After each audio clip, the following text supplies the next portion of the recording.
My fiancé pranked me at the altar by saying no for a TikTok trend.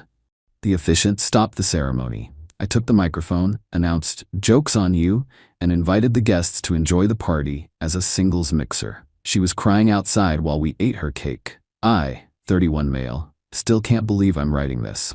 My wedding was supposed to be the best day of my life. Instead, it became the moment I realized I'd been engaged to someone who valued TikTok clout over our entire relationship.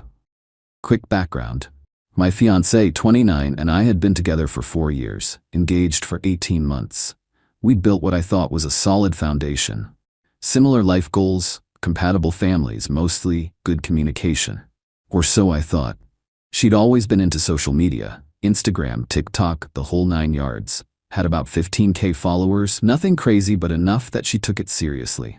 I never minded. People have hobbies, mine's woodworking. Hers was content creation. Whatever. The wedding was mid-sized, about 120 guests. We'd spent close to 47K between both families and ourselves. I'd personally contributed about $22 from savings I'd been building since my mid-20s. Her parents covered the venue and catering. My parents helped with the honeymoon fund. Day of the wedding, everything seemed perfect. Venue looked amazing. Weather cooperated. My groomsmen and I were in good spirits. I was nervous, sure, but the good kind of nervous. The I can't wait to spend my life with this woman kind. Then came the ceremony. I'm standing at the altar, watching her walk down the aisle. She looks beautiful. I'm getting emotional. My best man hands me a tissue. This is it. The officiant goes through the standard stuff. Readings, vows, we'd written our own, and yeah, I cried during hers. Then comes the moment. Do you take this man to be your lawfully wedded husband?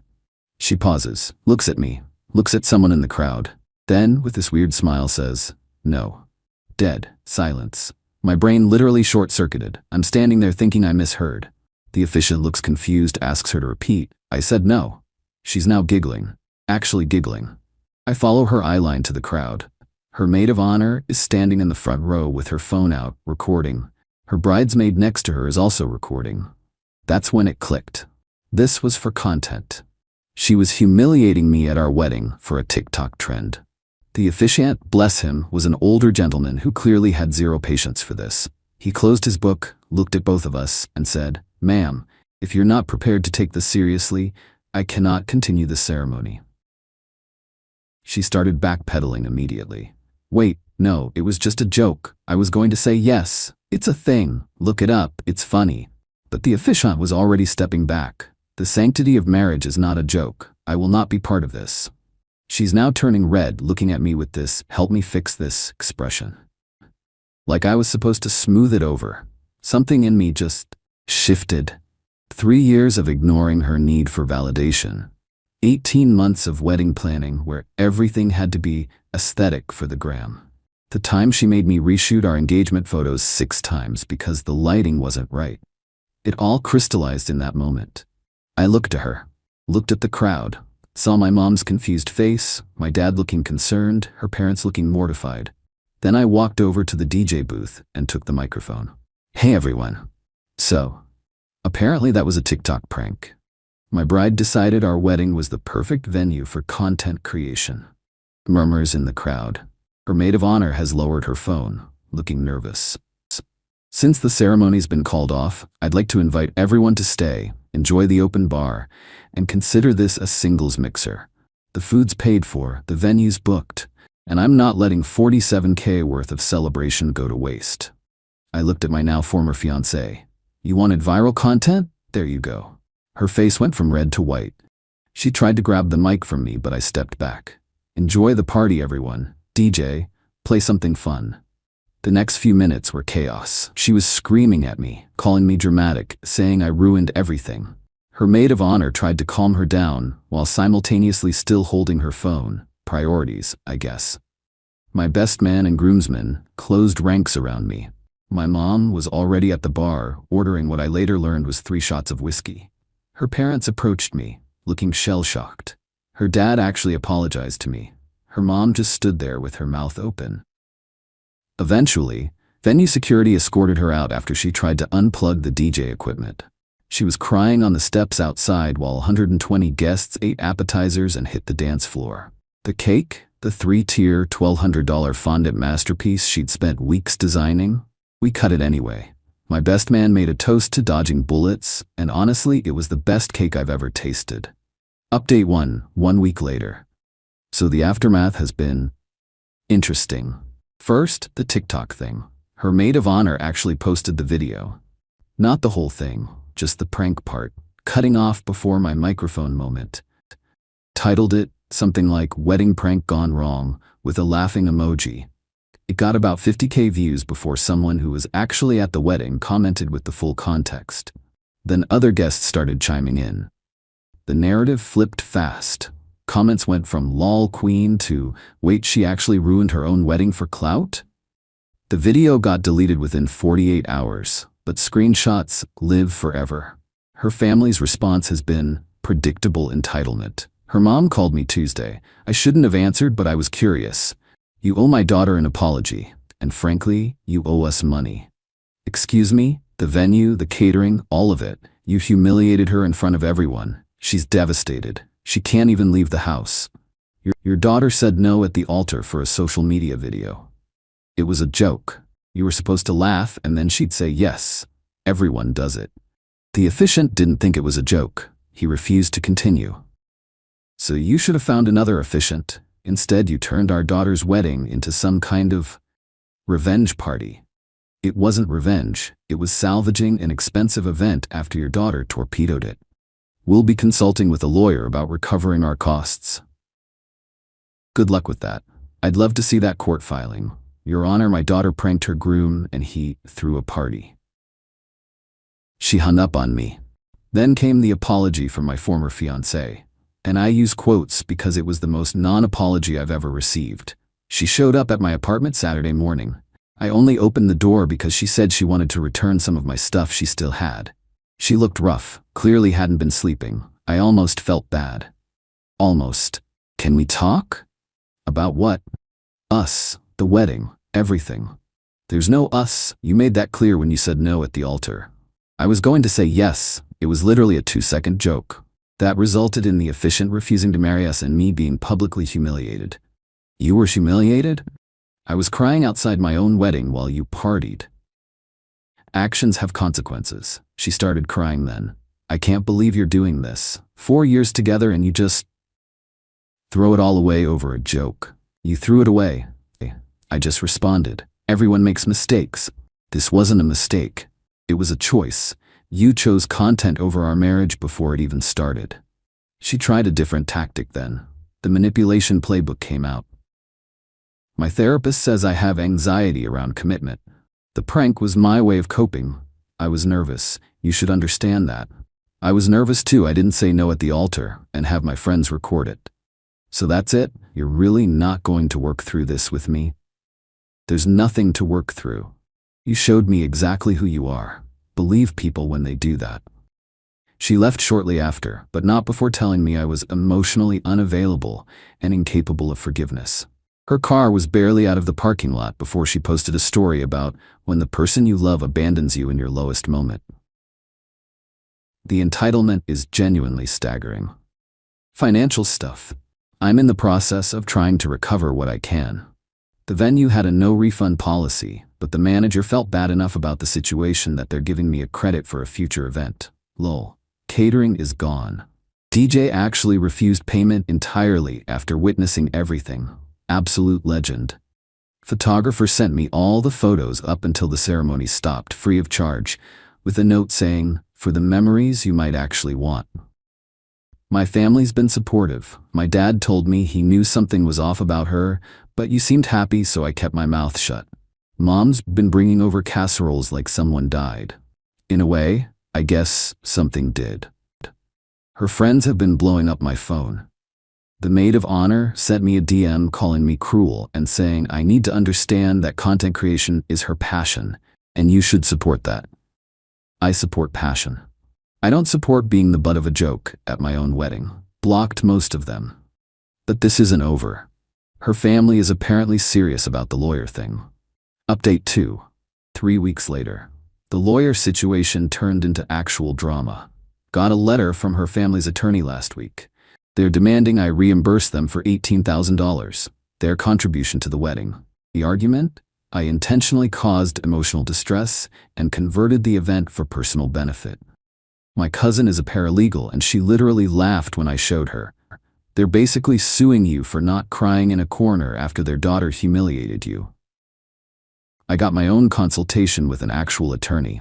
His take, this will never see a courtroom. They're hoping you'll settle to make it go away. Don't. So I'm not settling.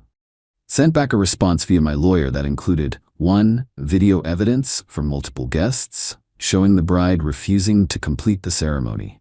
2. The officiant's written statement refusing to continue due to the bride's apparent lack of seriousness. 3. Documentation that I contributed $22 of my own money to the event. 4. A counterclaim for half the costs they're demanding since their daughter's actions caused the ceremony to fail. Haven't heard back yet. Suspiciously quiet. But the real entertainment came from an unexpected source, her ex-boyfriend. Dude reached out to me on Instagram. At first I thought it was some flying monkey situation, but no, he wanted to warn me.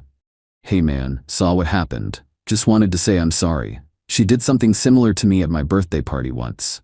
Fake broke up with me in front of all my friends for a video. Except back then it was Vine, not TikTok. Same energy though.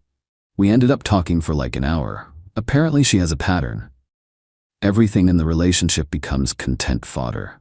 Every fight, every emotional moment, every milestone. He said he started dreading holidays because he knew everything would be staged and recorded. The engagement thing doesn't surprise me at all, he said. She probably planned that prank for months, had the whole video scripted in her head. He was right. I found out from a mutual friend that she'd been talking about doing something epic and viral at the wedding for weeks. Her bridal party knew. They were all supposed to record from different angles to get the perfect shot. They planned this, coordinated it, and nobody thought to maybe give me a heads up? Meanwhile, her social media has taken a dark turn. She's been posting cryptic quotes about toxic masculinity and men who can't handle strong women. Her followers are eating it up, the ones who don't know the full story, anyway. But here's where it gets interesting. A wedding guest I didn't even know that well, turns out she works in marketing, reached out to me with some intel. FYI, your ex has been pitching her sell wedding content companies as someone who can speak about wedding day disasters. She's trying to monetize this. Let that sink in. She humiliated me at our wedding, and now she's trying to make money by telling her victim's story. I took a screenshot of everything and added it to my documentation file. My lawyer thinks it could be useful if the case goes anywhere. Her dad called me directly yesterday. I guess he realized his wife's aggressive approach wasn't working. Listen, son. Don't call me that. Pause. Fair enough. Look, I know my daughter messed up, but she's really struggling. She hasn't been eating. She won't leave her room. Whatever you're doing with the lawyers, can we just let it go? I'm not doing anything with lawyers. Your wife is. I'll talk to her about dropping it if you agree not to countersue. Tell your wife to drop her frivolous claim first, then we'll talk. He sighed. She really did love you, you know? She loved content more. Click. Update 3, 2 months later. Final update because I think this chapter is officially closed. The lawsuit went nowhere, as predicted. Their attorney advised them to drop it after my lawyer sent over the full evidence package. Apparently the combination of the officiant's statement, multiple guest videos, and documentation of my own financial contribution made it clear they had no case. Her mom sent me one final nasty email calling me vindictive and saying I'd destroyed their family. I forwarded it to my lawyer for documentation purposes and didn't respond. The recovery process has been interesting. Financially, I'm out about $22 that I'll never see again. But the credit from the venue is actually transferable, so I sold it to a coworker who's planning his own wedding. Got back about $3,500. Better than nothing. The photography package was actually valuable. The photographer, feeling generous, offered to do a fresh start photo shoot for me at no charge. I politely declined, but referred him to my sister for her engagement photos. Good dude.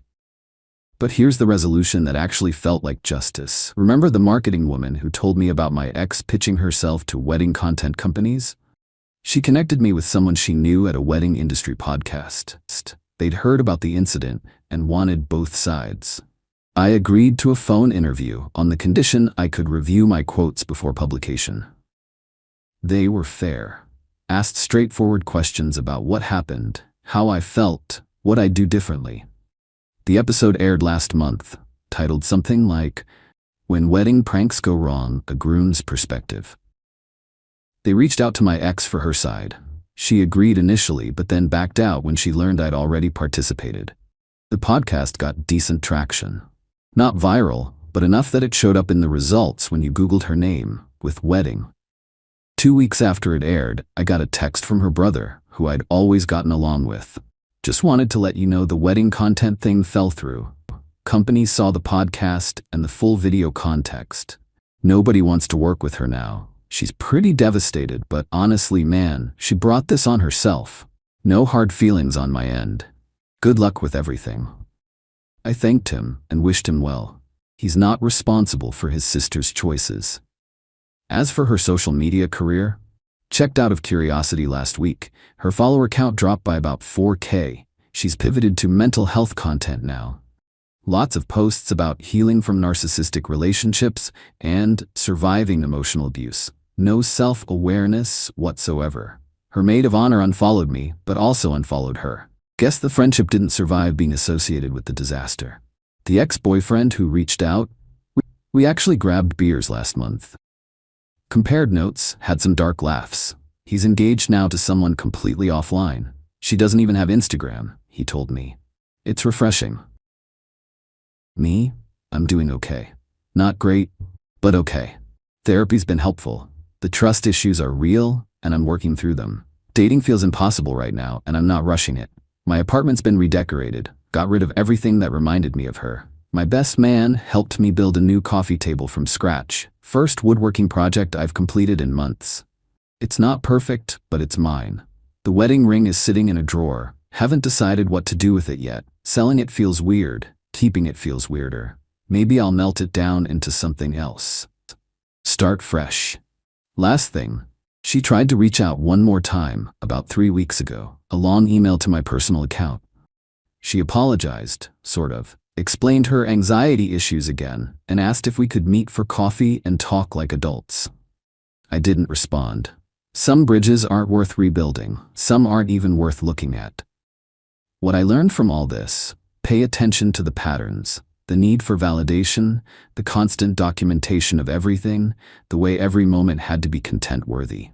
I ignored it because I thought love meant accepting someone completely. But there's a difference between accepting flaws and ignoring red flags.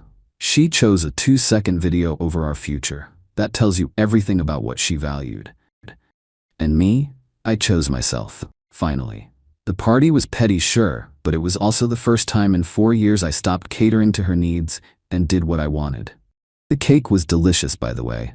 Best decision I made that day. Thanks for reading.